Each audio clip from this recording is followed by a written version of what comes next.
வணக்கம். தென் தமிழக முக்கிய செய்தி.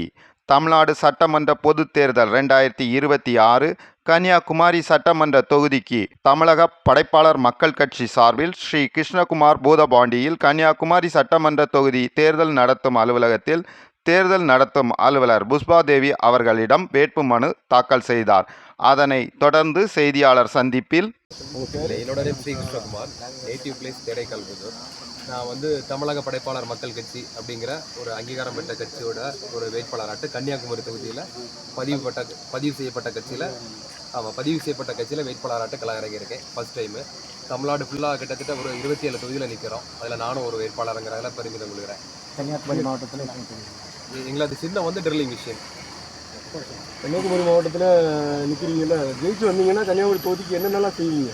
இல்லை, கன்னியாகுமரி தொகுதிக்கு நம்ம செய்கிறதுன்னு பார்த்தீங்கன்னு சொன்னால் மேஜராக ஹாஸ்பிட்டல் இல்லை நமக்கு. இப்போ நாகர்கோயிலில் பார்த்தீங்கன்னா ஆசாரிப்பள்ளம் ஜிஹெச் இருக்குது, கன்னியாகுமரி இல்லை.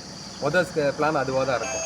பார்க்கும்போது பொதுமக்களுக்கு அத்தியாவசிய தேவையில் ஒன்று நோயாளிகளுக்கான இதுகளுக்கு ப்ரிஃபரன்ஸ் ஃபஸ்ட்டு கொடுக்கணும். அதுக்கான முன்னேற்றத்தை கண்டிப்பாக பாடுபடுவேன். இளைஞர்களுக்கு என்ன மாதிரி இளைஞர்களுக்கு வேலைவாய்ப்பு உருவாக்கி கொடுக்கணும். நமக்கு இங்கே சிப்காட் வர்றதுக்குள்ள முயற்சிகள் எவ்வளவோ எடுத்து அது ஒரு சில கேட்டகரியெல்லாம் தள்ளி போகுது. அதுக்கான முயற்சிகள் என்ன உண்டுமோ அதை நம்ம பண்ணுவோம். நம்ம டிஸ்ட்ரிக்ட் வேண்டி இளைஞர்களுக்கு என்ன உண்டுமோ அதை நம்ம பாடுபடுவோம். ரெண்டாவது நாடு லெவலில் யோசிக்கலாம். முதல்ல நம்ம மாவட்டத்தை முடிச்சுட்டு அடுத்த கட்ட போகலாம்.